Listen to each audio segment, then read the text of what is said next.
Sister Margaret woke up every morning at 5 o'clock. She had done this for 47 years.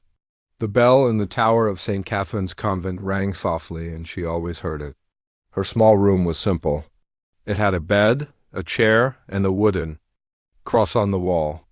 The window looked out at the garden where she grew vegetables for the convent. At 73 years old, Sister Margaret moved slowly. Her hands hurt when she woke up. The doctor called it arthritis. Her fingers were stiff and sometimes swollen. She rubbed them gently each morning before getting dressed in her gray habit. The other sisters often worried about her, but she always smiled and said she was fine. Sister Margaret had lived at the convent longer than anyone else. She came here when she was 26 years old. That was a long time ago. The world was different then. There were no computers, no cell phones, and people wrote letters by hand. She remembered those days clearly, but she never talked about her life before the convent. The other sisters knew very little about Sister Margaret's past. They knew she was born in Chicago. They knew she had no family left. Her parents died when she was young, and she had no brothers or sisters. But they did not know about her life before she became a nun. Sister Margaret kept those memories locked away in her heart before she came to St. Catherine's. Margaret lived a very different life. Her name was Margaret Rose Sullivan then. She lived in a small apartment near a famous music school called Juilliard. She spent her days practicing piano. Her fingers moved across the keys like dancing butterflies. She could play the most difficult pieces without looking at the music. Teachers said she had a gift. Margaret's parents died in a car accident when she was 22. She was alone in the world. Music was her only comfort. She played sad songs when she missed her parents. She played happy songs when she wanted to remember good times. The piano was her best friend, her teacher, and her hope. For 4 years after her parents died, Margaret lived for music. She gave concerts in small halls around the city. People came to hear her play. They said she had magic in her fingers. Music critics wrote good things about her in newspapers. Some people said she would be famous one day, but Margaret felt empty inside. The music was beautiful, but she was lonely. She had no real friends. She spent all her time practicing. She ate alone, slept alone, and dreamed alone. The piano filled her ears with beautiful sounds, but it could not fill the hole in her heart. One cold winter day, Margaret walked past a small church. She heard singing inside. The voices were not perfect like trained singers. They were just regular people singing together. Something about those voices touched her heart. She went inside and sat in the back row. The church was warm and full of light. Families sat together. Children fidgeted in their seats. Old people sang with shaky voices. Everyone looked peaceful and happy. Margaret sat there for the whole service. When it ended, she did not want to leave. A nun saw Margaret sitting alone. Sister Catherine was her name. She was old and kind. She sat down next to Margaret and asked if she was okay. Margaret started to cry. She told Sister Catherine about her parents, about being alone, about feeling empty even when she played beautiful music. Sister Catherine listened without saying much. When Margaret finished talking, the old nun took her hand. She said that God sometimes calls people to a different life. She said that serving others could fill the empty places in a person's heart. She invited Margaret to visit the convent. Margaret visited St. Catherine's the next week. The building was old but clean. The gardens were beautiful even in winter. The nuns were busy but peaceful. They cooked meals for poor people. They taught children who could not afford school. They took care of sick people who had no money for doctors. Sister Catherine showed Margaret around the convent. In the chapel, there was an old piano. It was not a fancy piano like the ones at Juilliard. The wood was scratched and some keys stuck when you pressed them. But when Sister Catherine asked Margaret to play something, she sat down and played a simple hymn. The other nuns stopped their work to listen. They had never heard their old piano sound so beautiful. Margaret's fingers made the broken keys sing like angels. When she finished, everyone was quiet for a moment. Then they clapped softly and smiled. That night, Margaret went home to her apartment. She looked at her beautiful grand piano. She had spent so much money on it. She had practiced on it for hours every day. But sitting there alone, it looked cold and empty. She thought about the warm feeling she had at the convent. She thought about the nuns who worked together and cared for each other. Margaret prayed for the first time since her parents died. She asked God to show her what to do with her life. She asked if she should keep trying to be a famous pianist or if she should try something different. She did not hear a voice from heaven, but she felt peace in her heart. The next morning, Margaret called her music teacher. She said she would not be coming to lessons anymore. Her teacher was shocked. He said she was throwing away a great career. He said she could be one of the best pianists in the world. But Margaret had made up her mind. Margaret sold her piano and most of her things. She gave the money to the convent. She packed one small bag with a few clothes and her mother's prayer book. On a sunny spring morning, she walked up to the front door of St. Catherine's Convent. Sister Catherine was waiting for her with a smile. The first months were hard for Margaret. She was used to sleeping late and eating when she wanted. At the convent, she had to wake up early and follow a schedule. She had to clean bathrooms, wash dishes, and scrub floors. Her hands, which were used to touching only piano keys, became rough from work, but something wonderful happened too. Margaret was not alone anymore. The other nuns became her sisters. They laughed together, worked together, and prayed together. When Margaret felt sad, someone was always there to listen. When she was happy, she had people to share her joy. Slowly, Margaret forgot about her old life. She stopped thinking about concerts and music critics. She found joy in small things like helping a hungry person or reading to a sick child. Her hands still hurt sometimes, but they hurt from doing good work instead of just making music. Years passed. The world outside the convent changed, but life inside stayed peaceful. Margaret grew older, and her brown hair turned gray under her habit. Her face got wrinkles, but her eyes stayed bright and kind. She became known as the sister who never complained and always helped others. Now, after 47 years, Sister Margaret was the oldest nun at St. Catherine's. The younger sisters looked up to her. They asked her for advice about prayer and life. They did not know that the quiet woman who served their meals and cleaned their rooms had once been a brilliant pianist. That part of her life was a secret she kept locked away in her heart like a treasure hidden in a box that she had forgotten how to open. Every year in November, the city held a big charity event. It was called the Interfaith Unity Gala. People from different churches, temples, and mosques came together. They raised money to help homeless people in the city. This year was special. Because it was the 20th anniversary of the event, Sister Margaret heard about the gala from Sister Catherine, who was now the head of the convent. Sister Catherine was excited because St. Catherine's Convent had been invited to help with the event. The organizers asked if some nuns could come early to help set up flowers and decorations. Sister Margaret volunteered right away. She loved working with flowers. In the convent garden, she grew roses, daisies, and sunflowers. She knew how to arrange them to look beautiful. She also liked helping people, even if it meant leaving the quiet convent for a busy event in the city. The gala was being held at the Riverside Convention Center. It was the biggest and fanciest building in the city. Rich people had weddings there. Important business meetings happened there. Sister Margaret had never been inside such a fancy place. On the morning of the gala, Sister Margaret rode in the convent van with 3 other nuns. Sister Catherine drove carefully through the busy city streets. Sister Margaret looked out the window at all the tall buildings and rushing people.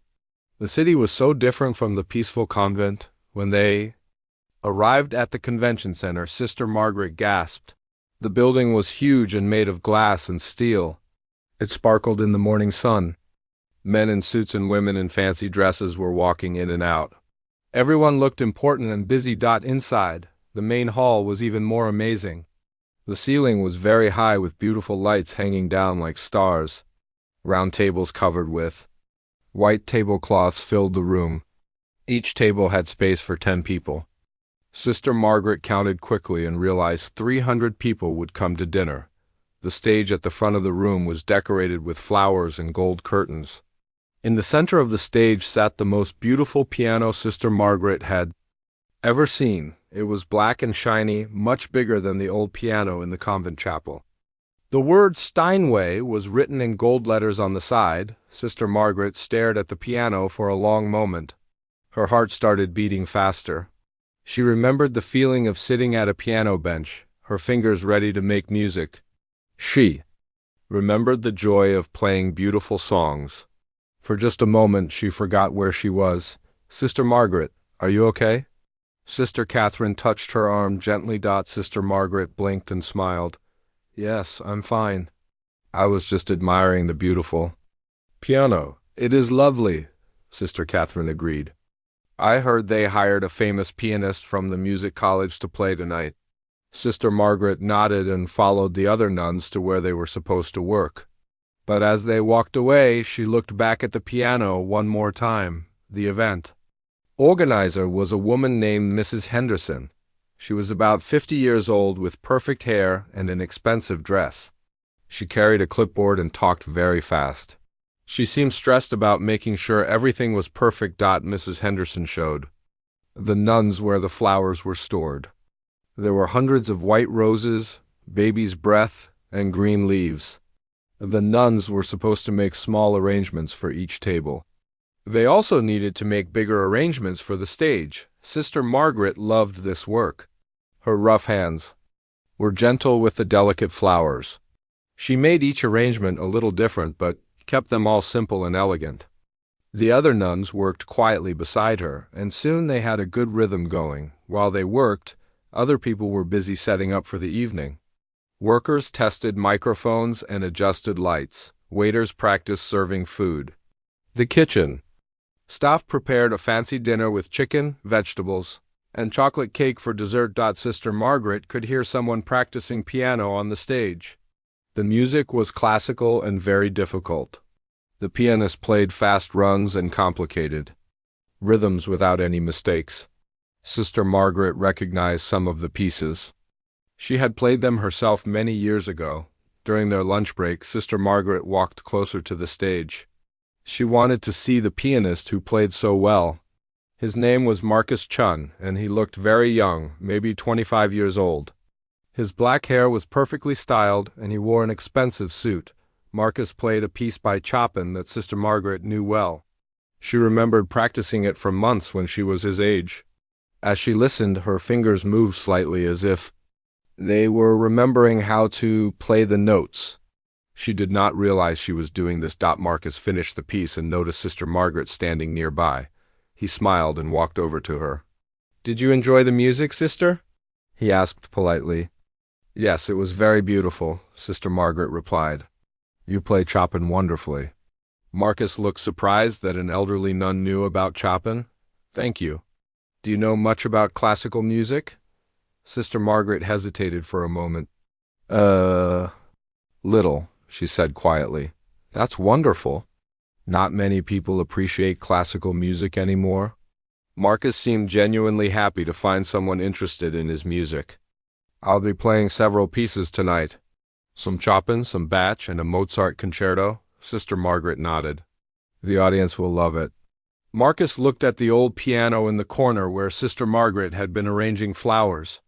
"Do you ever play, sister?" "Sometimes," Sister Margaret said, not wanting to lie but not wanting to explain too much. "The old piano in your chapel?" Marcus guessed. Double quotes. "Yes." Sister Margaret felt uncomfortable talking about her past, even in this small way. Marcus seemed to understand that she was shy about the topic. "Well, I hope you'll enjoy tonight's performance," he said kindly before returning to the stage. Sister Margaret went back to arranging flowers, but she kept listening to Marcus practice. He was very good, but she noticed small things that could be better. His timing in one section was slightly off. His expression in another piece could be more emotional. She wanted to suggest these things, but knew it was not her place. As the afternoon continued, more people arrived to set up for the evening. The mayor came to test the microphone. The photographer took pictures of the decorations. Important donors walked around to see how their money was being spent. "Sister," Margaret and the other nuns finished their flower arrangements and began helping in other ways. They polished silverware, folded napkins, and made sure everything looked perfect. Sister Margaret enjoyed being busy and useful. Around 4 o'clock, Mrs. Henderson gathered all the volunteers for a final meeting. She went over the schedule for the evening. The doors would open at 6. People would have drinks and talk for an hour. Dinner would be served at 7. After dinner, there would be speeches and music until 10 o'clock. Remember, Mrs. Henderson said, this is our most important fundraiser of the year. We're hoping to raise over $100,000 tonight. Everything must be perfect. Sister Margaret felt the pressure in Mrs. Henderson's voice. She understood how important this event was. So many homeless people would be helped by the money raised. Tonight, she said a small prayer that everything would go well. As the afternoon turned to evening, the convention center became busier and more exciting. The lights were dimmed to create a warm atmosphere. Candles were lit on each table. The piano on. Stage gleamed under the spotlights. At 5:30, the nuns prepared to leave. Their work was done, and they needed to return to the convent for evening prayers. Sister Margaret looked around the beautiful room one last time. She imagined how it would look in a few hours, filled with people eating, talking, and listening to music. As they walked toward the exit, Sister Margaret heard Marcus practicing one more time. He was playing a piece she had loved when she was young. For a moment, she stopped walking and closed her eyes. The music brought back memories of her old life, both happy and sad. Sister Margaret? Sister Catherine called softly. Sister Margaret opened her eyes and smiled. I'm coming, she said. She took one last look at the beautiful piano and followed her sisters out into the evening air. She had no idea that in just a few hours she would be back in this room and her life would change forever. At 6 o'clock that evening, the doors of the Riverside Convention Center opened. Well-dressed people began arriving for the Interfaith Unity Gala. Men wore dark suits and women wore elegant dresses. Everyone looked forward to a wonderful evening of good food, music, and helping homeless people in their city. Mrs. Henderson stood near the entrance, greeting important guests. She wore a navy blue dress and her biggest smile. Everything had to be perfect tonight. The mayor was coming. Several millionaires who might donate large amounts of money were expected. The local newspaper would write a story about the event. Inside the main hall, waiters served drinks and small appetizers. People talked and laughed in small groups. The flower arrangements that Sister Margaret and the other nuns had made looked beautiful on every table. Soft lighting made everything look warm and inviting. On the stage, Marcus Chun was getting ready for his performance. He had changed into his best black suit and polished his shoes until they shined. His piano music was arranged neatly on the piano. He felt confident and excited about playing for such an important audience. At 6:45, Marcus decided to do one final practice run. He wanted to make sure his fingers were warmed up and ready. He sat down at the beautiful Steinway piano and began playing a gentle piece by batch. The music floated over the conversations in the room. Some people stopped talking to listen to the lovely music. Mrs. Henderson smiled with relief. Marcus was playing perfectly. The evening was starting exactly as she had planned, but then something strange happened. In the middle of a difficult passage, Marcus stopped playing. His hands froze over the keys. He looked confused, like he had forgotten where he was. Are you all right? Asked the sound technician, who was standing near the stage. Marcus shook his head slowly. I feel strange, he said. His voice sounded weak and far away. Suddenly, Marcus began having trouble breathing. His face turned red, then white. He stood up quickly from the piano bench, but his legs were shaky. I can't breathe. Very well, he gasped. The sound technician ran to help him. Someone call 911? He shouted across the room. Mrs. Henderson heard the commotion and rushed to the stage. When she saw Marcus struggling to breathe, her heart sank. What's wrong? She asked frantically. I think I'm having an allergic reaction, Marcus whispered. He was sweating and his breathing was getting worse. The flowers. Maybe the flowers. Mrs. Henderson looked at all the beautiful flower arrangements around the room. She had not thought about allergies when she planned the decorations. Some people were very sensitive to certain types of pollen. Within minutes, paramedics arrived. At the convention center, they quickly examined Marcus and confirmed that he was having a severe allergic reaction. His throat was starting to swell, which made breathing difficult. They needed to take him to the hospital immediately. "Will he be okay?" Mrs. Henderson asked the paramedic. "He should be fine once we get him to the hospital and give him the right medicine," the paramedic said. "But he won't be able to perform tonight. He needs to rest and stay away from whatever caused the reaction." Mrs. Henderson watched helplessly as the paramedics wheeled Marcus out of the convention center on a stretcher. The guests had stopped talking and were staring at the scene. Everyone was worried about the young pianist.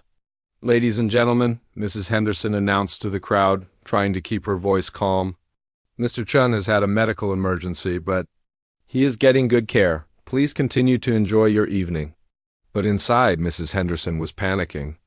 The entire evening was planned around having live piano music. Several speakers were supposed to give their speeches with musical accompaniment.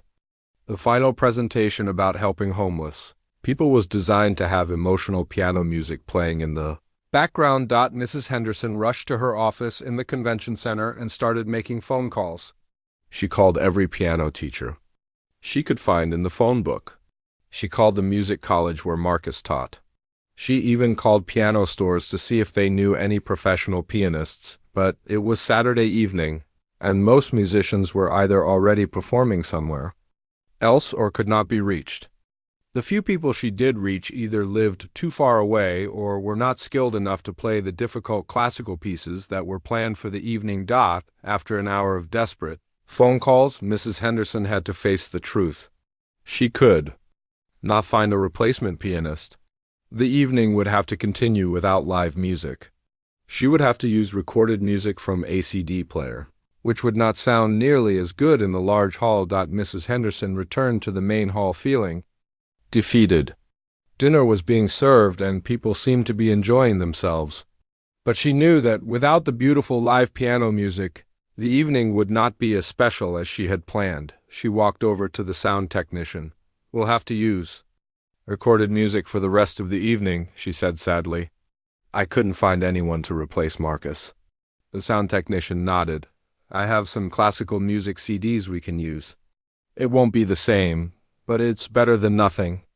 Mrs. Henderson looked at the empty piano on the stage. The beautiful Steinway sat silent and unused. All the money spent on renting such an expensive instrument was wasted. More importantly, the emotional impact of live music would be lost. The mayor was scheduled to give a speech in 30 minutes. After that, the head of the homeless shelter would talk about the work they did and how donations helped. The evening was supposed to end with a moving presentation about families who had been helped, accompanied by beautiful piano music that would bring people to tears and inspire them to give generously. Mrs. Henderson sat down at an empty table and put her head in her hands. She had worked for months to plan this event. Everything had been perfect until this moment.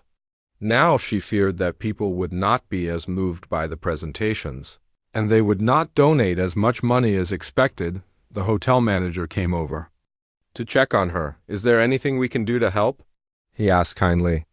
"Unless you know someone who can play classical piano at a professional level, there's nothing anyone can do," Mrs. Henderson replied. "What about asking if anyone in the audience plays piano?" the manager suggested. Mrs. Henderson shook her head. "This isn't a sing-along at a campfire. We need someone who can play complex classical pieces. The music has to match the serious, elegant tone of the evening."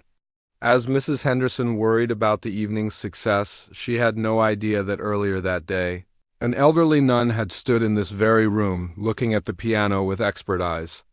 She did not know that Sister Margaret had recognized every piece. Marcus had practiced and had even noticed small areas where his performance could be improved. Mrs. Henderson assumed that no one in the audience of business people, community leaders, and wealthy donors would be able to play piano well enough to save the evening.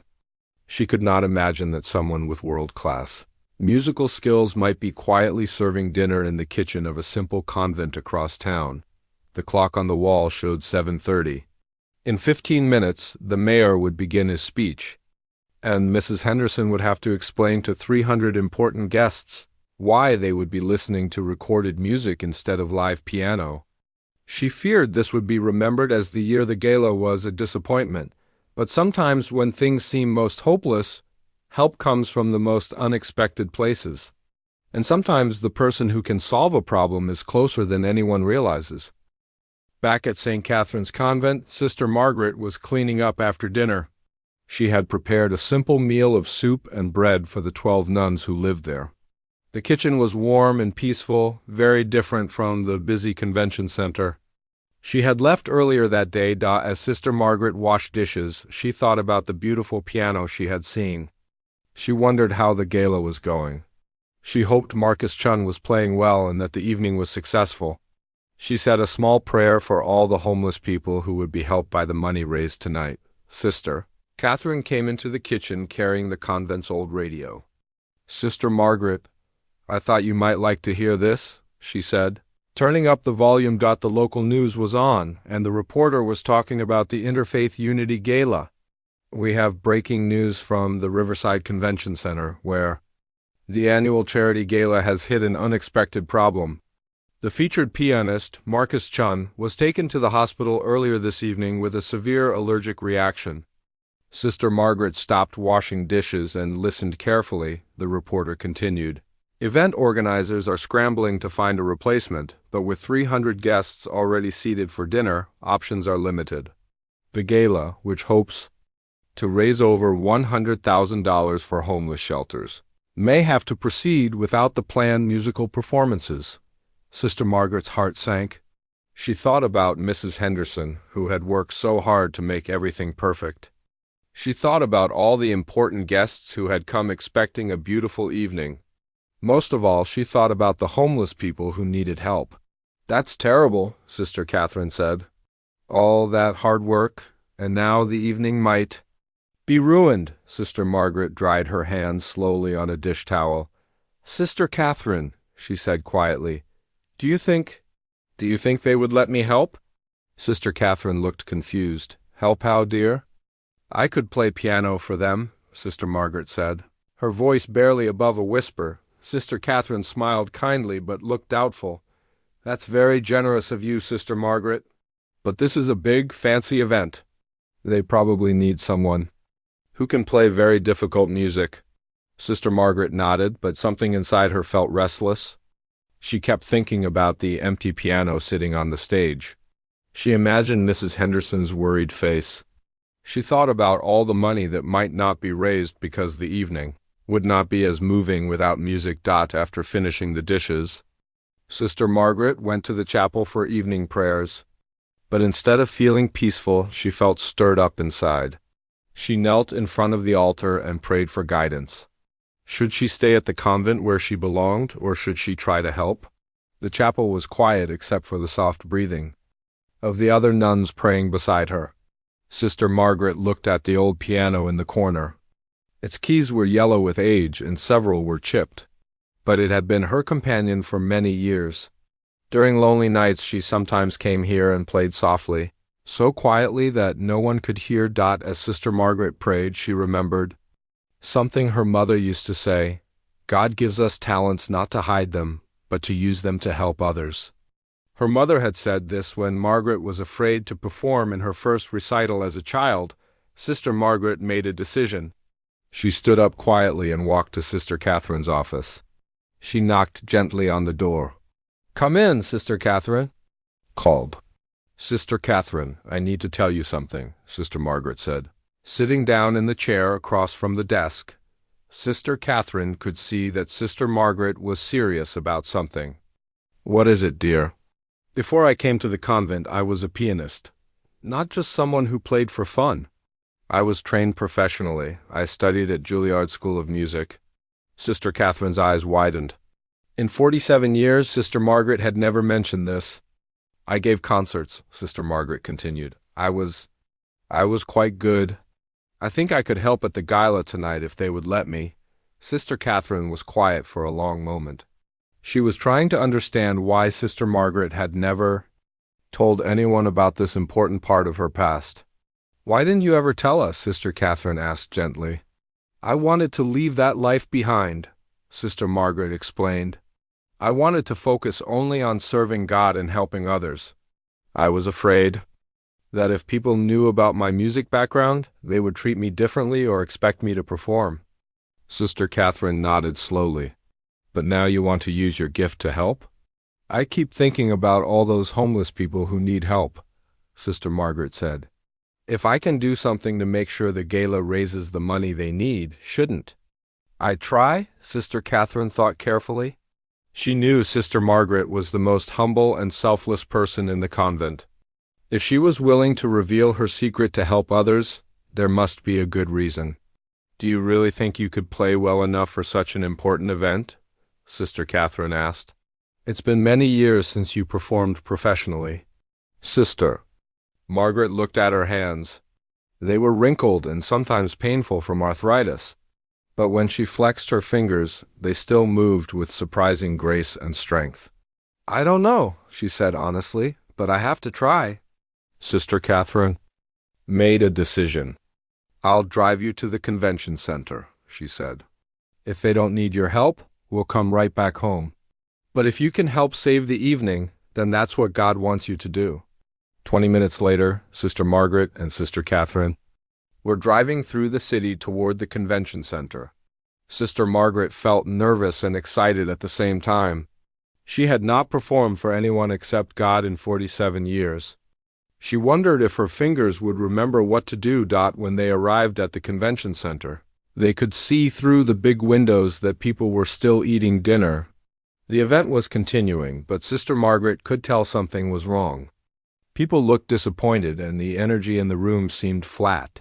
Sister Margaret and Sister Catherine walked through the main entrance. Mrs. Henderson was standing near the doors, looking stressed and tired. When she saw the two nuns, she looked confused. "Sister Margaret, what are you doing here?" Mrs. Henderson asked. Sister Margaret's heart was beating fast. Now that she was here, she felt scared. What if she had forgotten how to play? What if she embarrassed herself in the convent? What if her offer just made things worse? But then she thought about the homeless families who needed help. She thought about the empty piano on the stage. She took a deep breath and found her courage. "Mrs. Henderson," Sister Margaret said quietly, "I heard about your pianist. I know this might sound strange, but I have some experience with piano. I would like to help if I can." Mrs. Henderson looked at the elderly nun in her simple gray habit. The idea seemed almost ridiculous.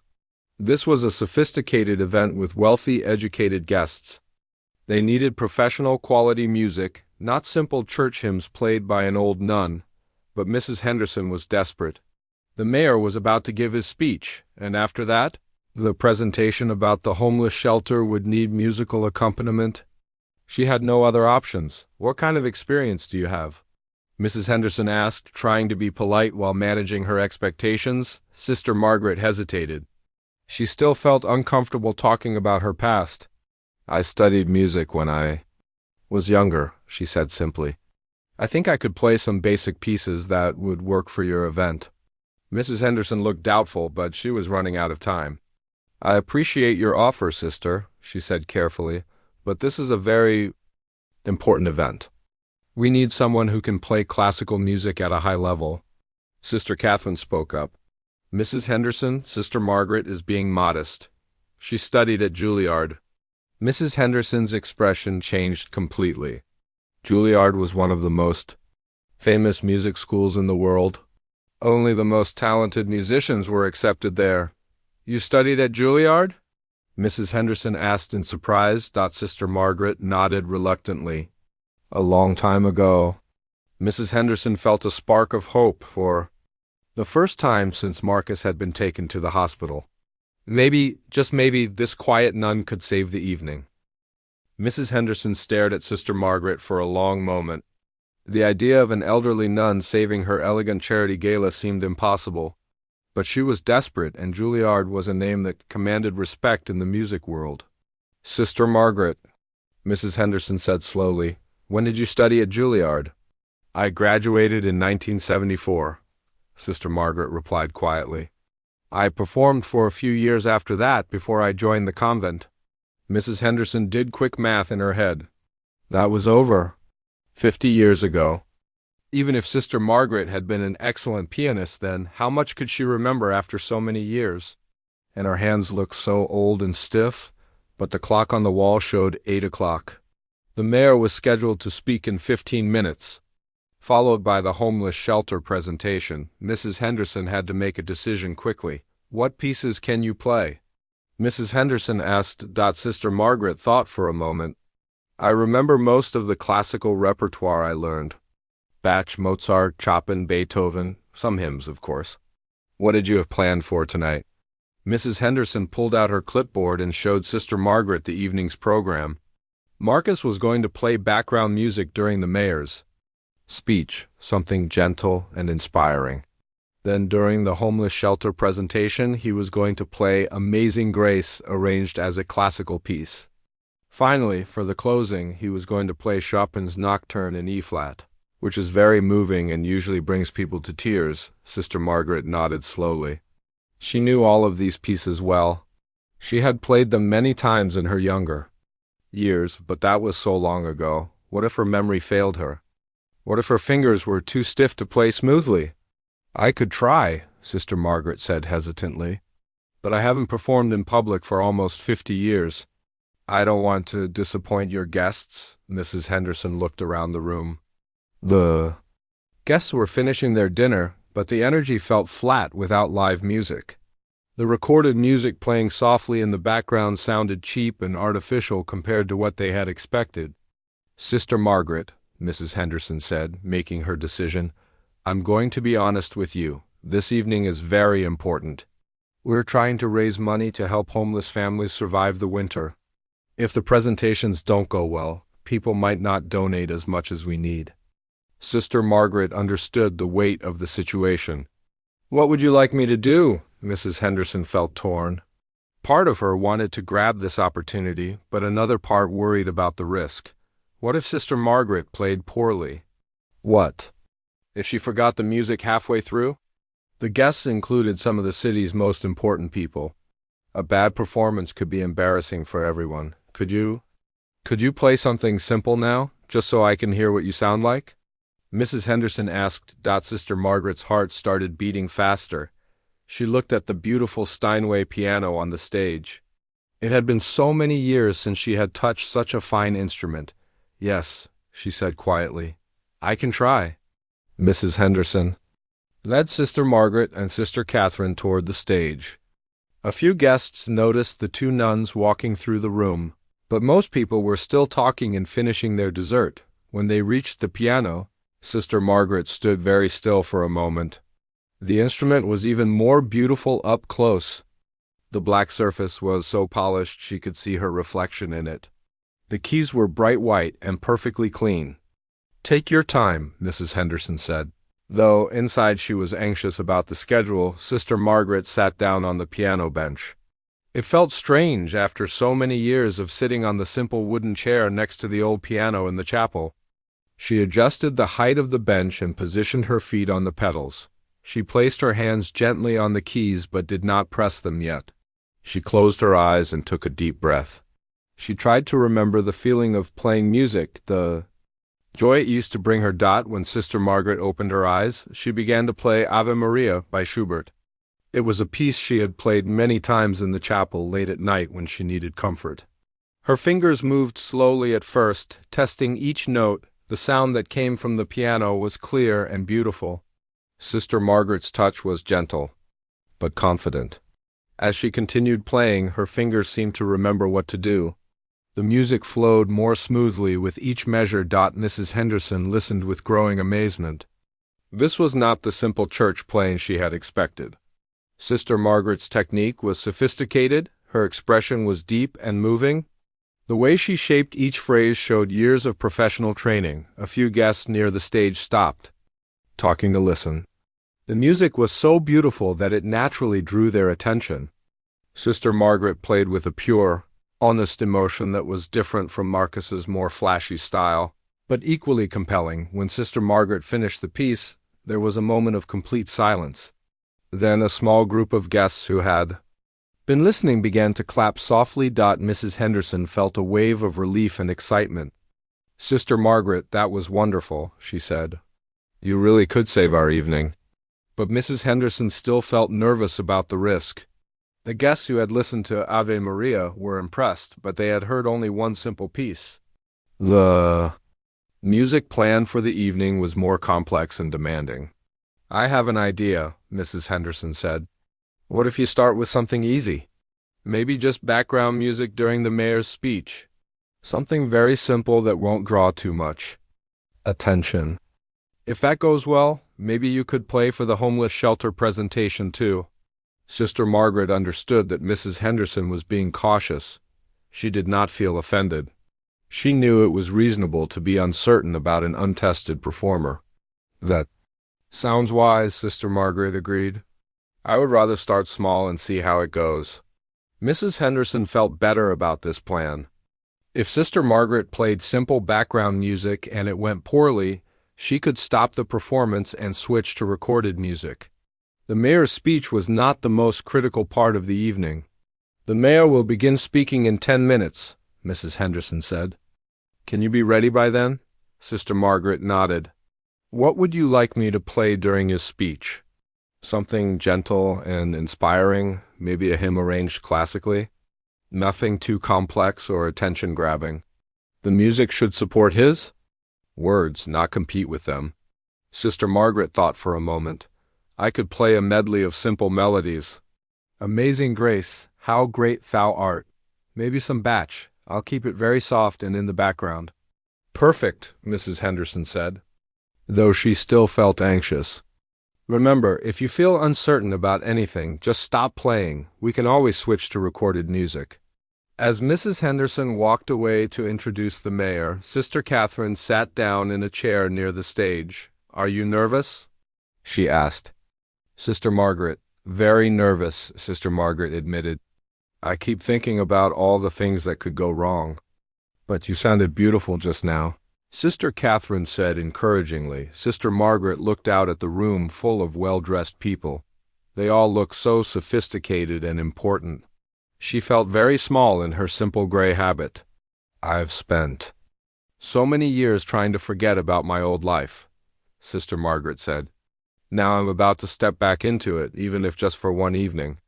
Sister Catherine reached over and squeezed Sister Margaret's hand.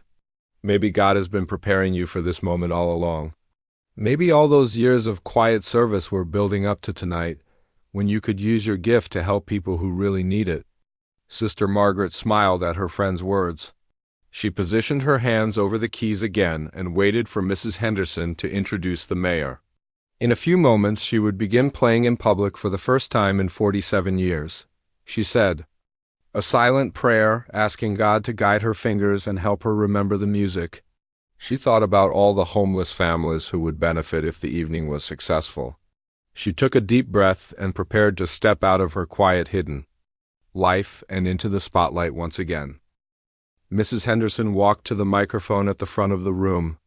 The dinner plates had been cleared away, and people were settling in for the evening's presentations. She tapped the microphone to get everyone's attention.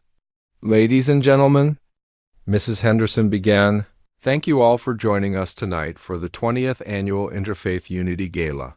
Before we begin our program, I need to share some news about our planned musical performances." The room grew quiet as people listened. "Our featured pianist, Marcus Chun, had a medical emergency earlier this evening and was taken to the hospital. I'm happy to report that he is doing well, but he will not be able to perform tonight." There were murmurs of concern and disappointment throughout the room, Mrs. Henderson continued. "However, we are fortunate to have Sister Margaret from St. Catherine's Convent, who has graciously volunteered to provide musical accompaniment for our program. Please join me in welcoming Mayor Richardson." Mrs. Henderson stepped aside as the mayor approached the microphone. Sister Margaret positioned her hands over the piano keys, her heart beating so fast she could hear it in her ears. The mayor began speaking about the importance of helping homeless families in their community. Sister Margaret started playing very softly, choosing a gentle arrangement of Amazing Grace that she had played many times in the chapel. At first, her fingers felt stiff and uncertain. The keys of the grand piano responded differently than the old piano she was used to. But gradually, muscle memory took over. Her fingers found their way to the right notes, and the music began to flow naturally. The sound was so soft that most people in the room barely noticed it at first. Sister Margaret was being very careful not to overpower the mayor's speech. But those who did notice the music found it surprisingly beautiful and moving. As the mayor talked about families struggling to find shelter, Sister Margaret transitioned into a gentle version of How Great Thou Art. The music seemed to add depth and emotion to his words without competing for attention. Mrs. Henderson stood at the side of the room, watching nervously. So far, Sister Margaret was doing exactly what was needed. The music was appropriate, beautiful, and perfectly balanced with the speech. The mayor finished his presentation to warm applause. Sister Margaret stopped playing and folded her hands in her lap. Several people in the audience had noticed the lovely background music and were looking toward the piano with interest. Mrs. Henderson approached the microphone. Again, thank you, Mayor Richardson. Now we'll hear from Sarah Williams, Director of Riverside Homeless Shelter, who will share how your donations make a difference in real people's lives. This was the most important part of the evening. Sarah would tell stories about families who had been helped by the shelter. The presentation was designed to touch people's hearts and inspire them to give generously. Mrs. Henderson had originally planned to have Marcus play more prominent music during this presentation, but now she felt uncertain about asking Sister Margaret to take on this greater responsibility. As Sarah Williams walked to the microphone, Mrs. Henderson made a quick decision. She went to the piano and whispered to Sister Margaret. The background music was perfect. For this presentation, could you play a little more prominently? Maybe a beautiful version of Amazing Grace that people can really hear. Sister Margaret felt a flutter of nervousness, but she nodded. I'll try. Sarah Williams began her presentation by showing photographs of families who had been homeless. She told the story of Maria, a mother with 3 young children who had lost her job and couldn't afford rent. Sister Margaret began playing Amazing Grace as she had never played it before. Instead of the simple version she played in chapel, she created a rich, complex arrangement that filled the room with beauty. Her fingers moved across the keys with growing confidence, finding harmonies and variations that came from deep musical knowledge. The effect on the audience was immediate and powerful. The combination of Sarah's heartbreaking stories and Sister Margaret's moving music created an atmosphere of deep emotion. People stopped whispering and paid complete attention to the presentation. As Sarah told about how Maria's family found hope and stability at the shelter, Sister Margaret's music swelled with feeling. She played with a tenderness and compassion that came from her own experiences of loss and finding new purpose. Mrs. Henderson watched in amazement. This was not the simple background music she had expected. Sister Margaret was playing with the skill and artistry of a professional concert pianist. But more than technical ability, her music had a spiritual quality that was deeply moving. The audience was completely captivated. Some people had tears in their eyes as they listened to the stories and music.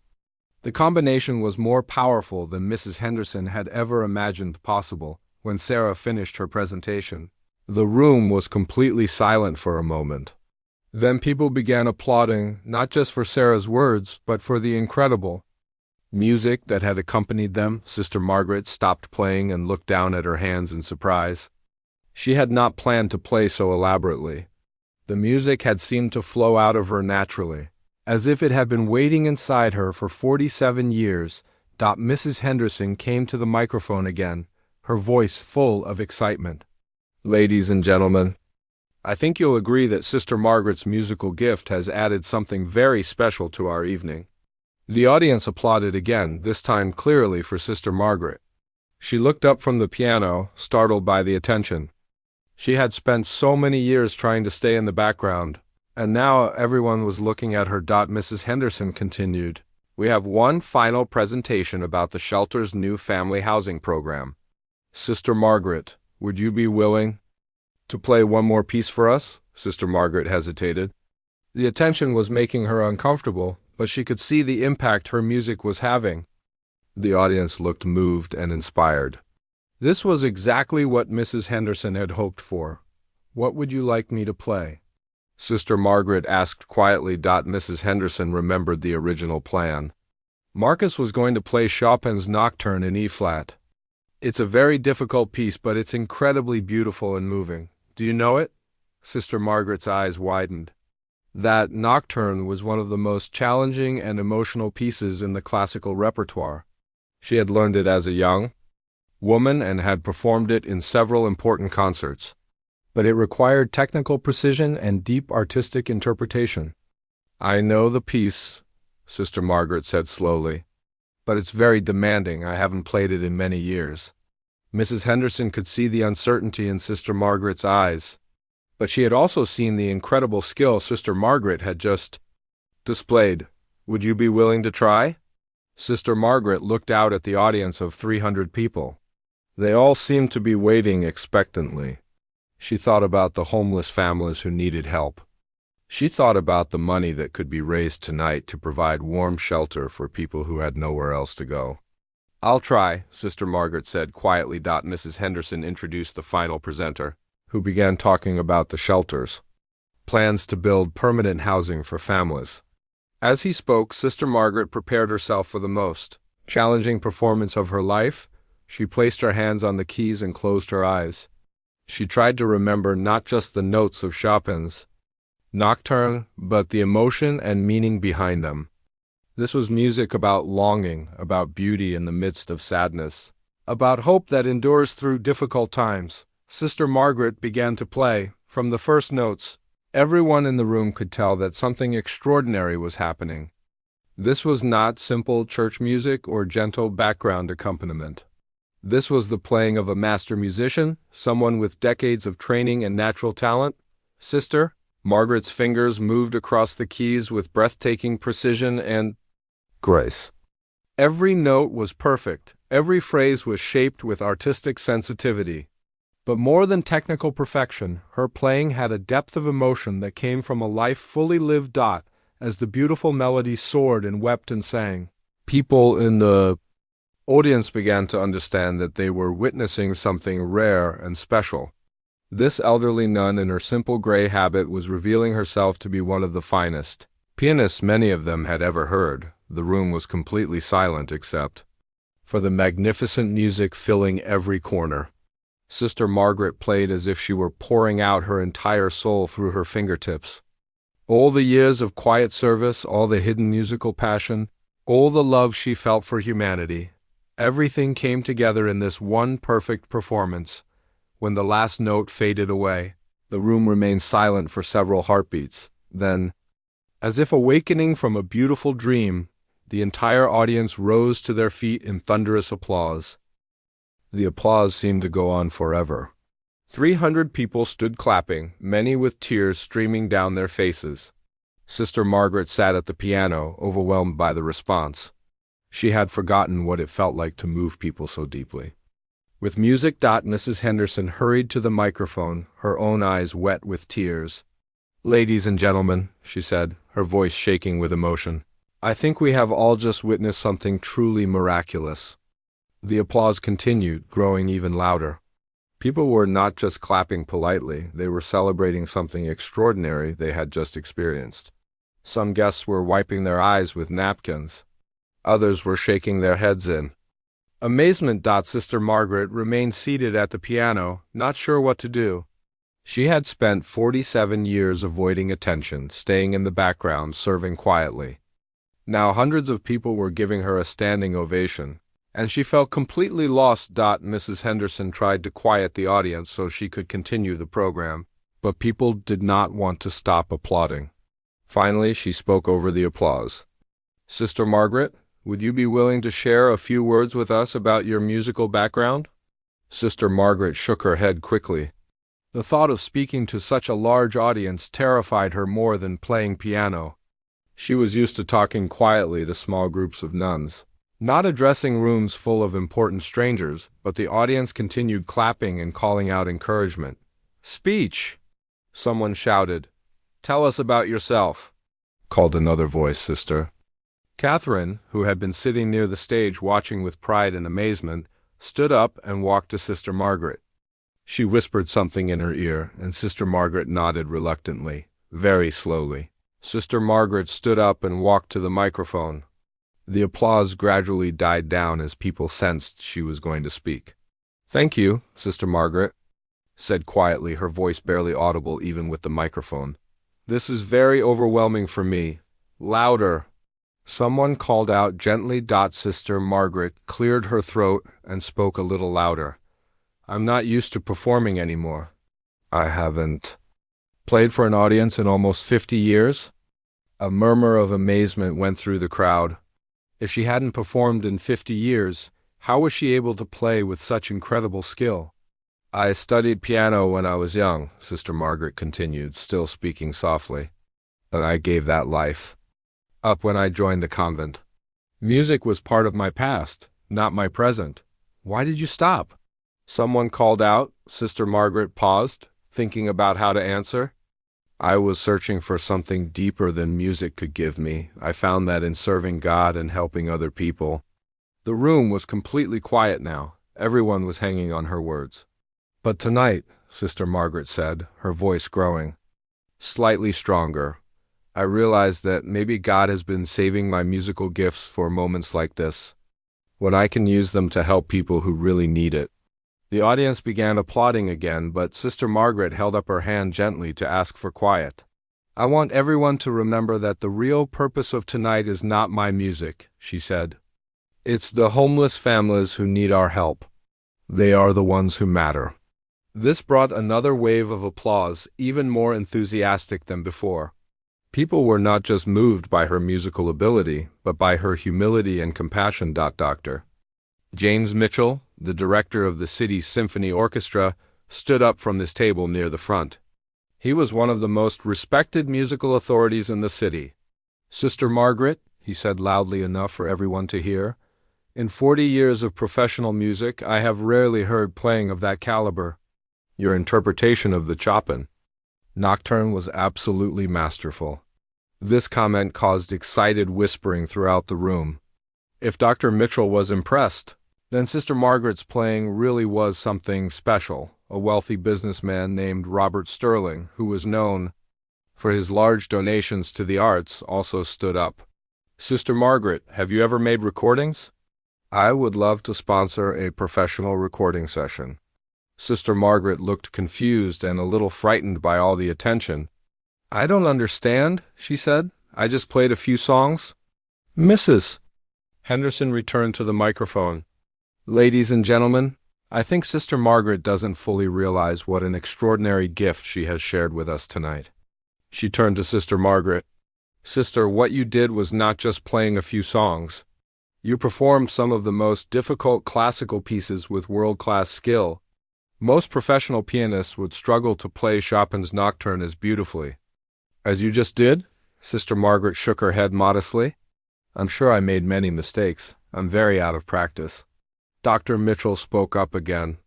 "Sister Margaret, if you made any mistakes, I certainly couldn't hear them. Your technique is flawless, but more importantly, your musical expression is deeply moving. You play with your heart, not just your fingers." More people began standing up to share their reactions.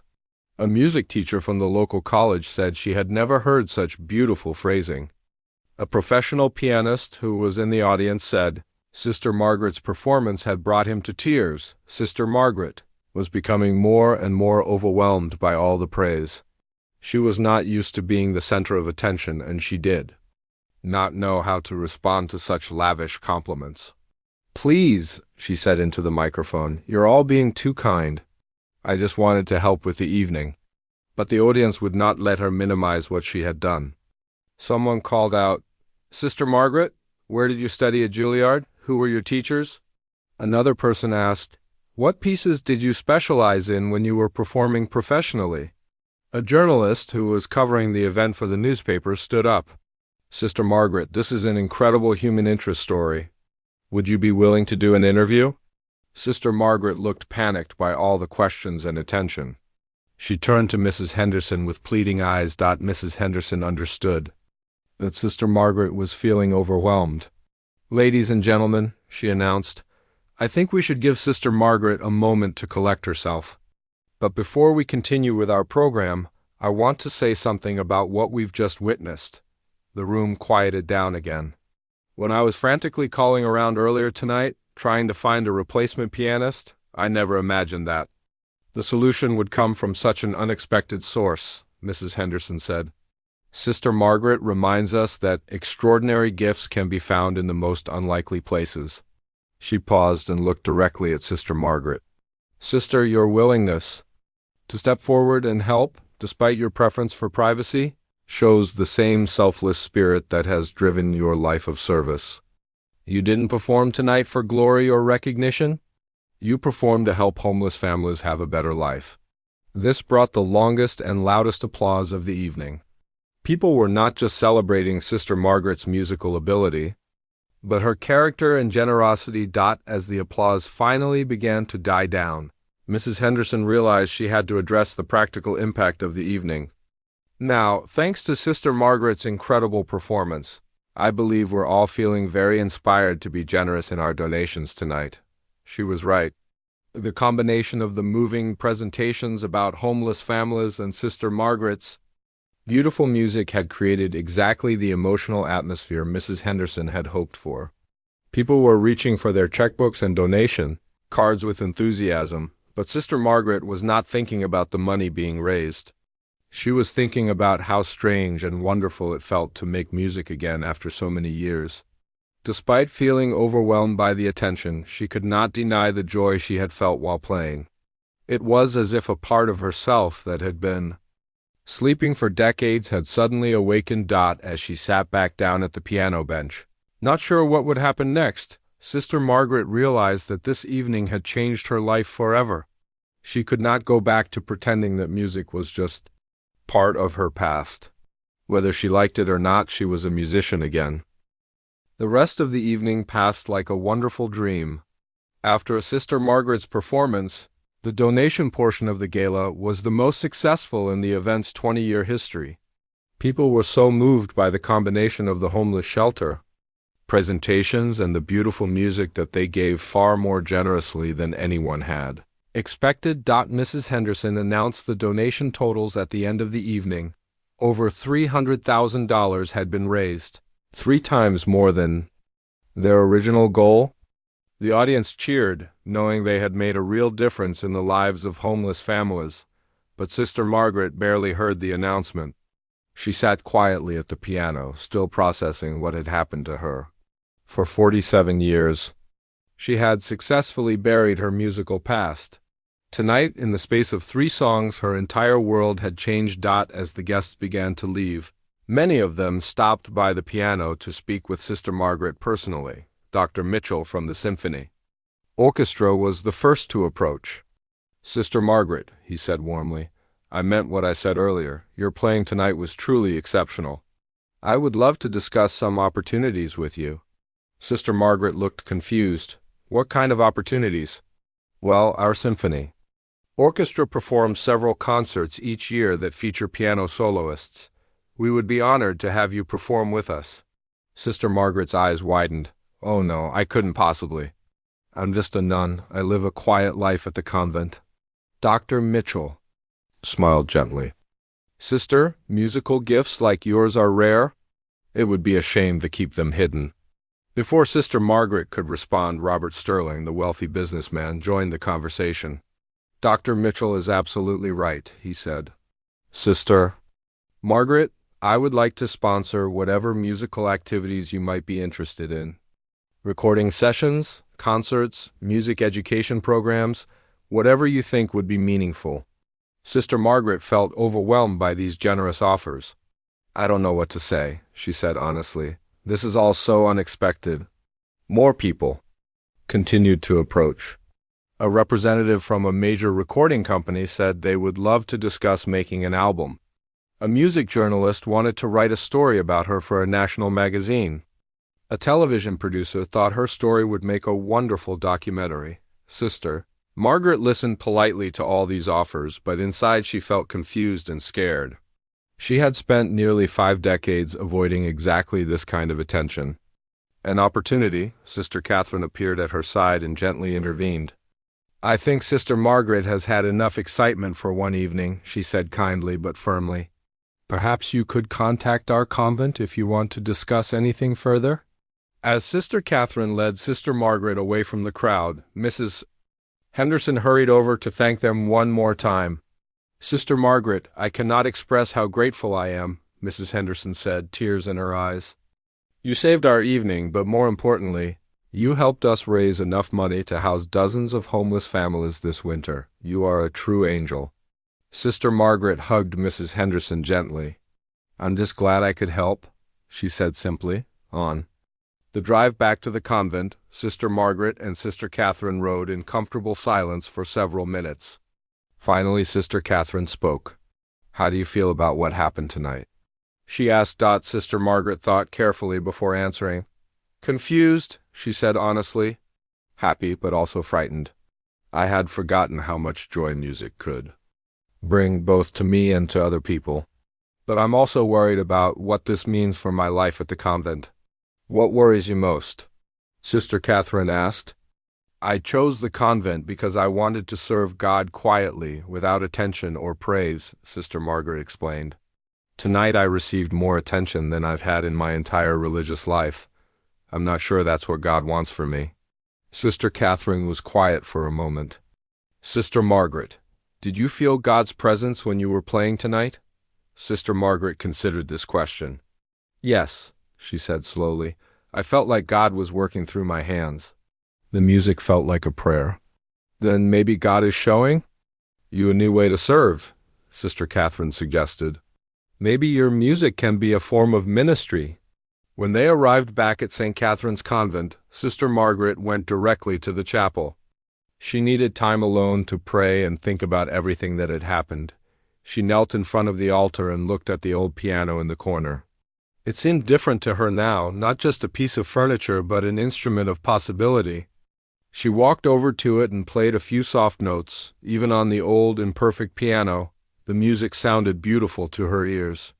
She realized that it was not the quality of the instrument that mattered, but the love and intention behind the music. Sister Margaret spent the rest of the night in prayer, asking God for guidance about how to handle all the opportunities that had been offered to her. She did not want to abandon her vocation as a nun, but she also could not ignore the joy she had felt while making music again. By morning, Sister Margaret had reached a decision. She would stay at the convent and continue her life of service, but she would also be open to using her musical gifts when they could help others, just as she had done at the gala. Over the following weeks, word about Sister Margaret's performance spread far beyond the city. The local newspaper wrote a front page story about the musical nun who had saved the charity gala. A video someone had recorded on their phone went viral on social media, reaching millions of people around the world. Music schools and concert halls from across the country began inviting Sister Margaret to perform. Most of these invitations she politely declined, preferring to maintain her quiet life at the convent, but she did accept a few special opportunities. When the Children's Hospital asked her to perform for young patients, she said yes immediately.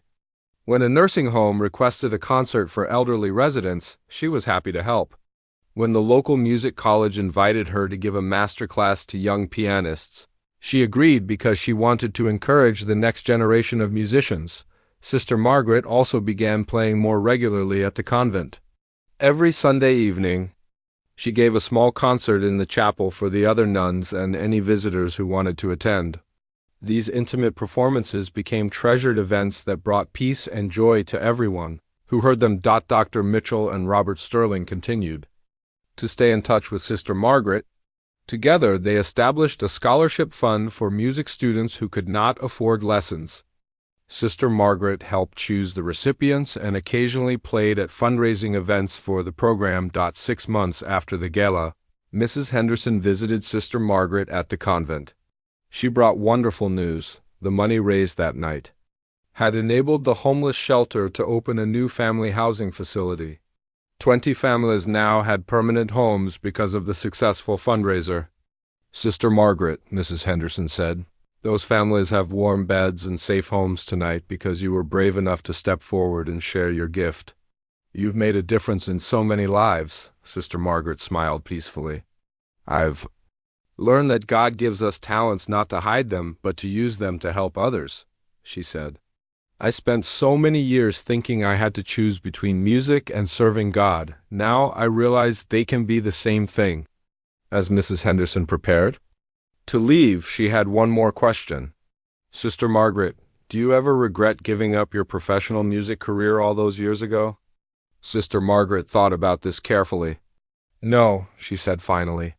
My years at the convent taught me things that made me a better musician and a better person. I learned humility, compassion, and how to find joy in simple things. When I played at the gala, I wasn't just playing with my fingers, I was playing with my whole life experience. She paused and looked out the window at the convent garden. Besides, if I had stayed in the music world, I might have become famous and successful. But I would never have experienced the joy of using my music to help homeless families find homes. That night at the gala was the most meaningful performance of my life. Sister Margaret continued to live at St. Catherine's Convent, waking up at 5 o'clock every morning and serving others with the same humble dedication she had shown for 47 years. But now her service included music, and her music had become a form of prayer. People often asked her about the secret to her extraordinary musical ability. Sister Margaret always gave the same answer. Music is not about showing off or being perfect. It's about connecting with other people's hearts and sharing something beautiful with the world. When you play with love, the music becomes something greater than you ever imagined. The elderly nun who had once hidden her talents had learned that the greatest gift she could give was not her silence but her song. And in sharing that song with the world, she had found a new way to serve God and help others that brought joy to countless lives. Sister Margaret's story spread around the world, inspiring people everywhere to recognize that it's never too late to use your gifts to make a difference. She proved that extraordinary abilities can be found in the most unexpected places, and that sometimes the most beautiful music comes from the quietest hearts.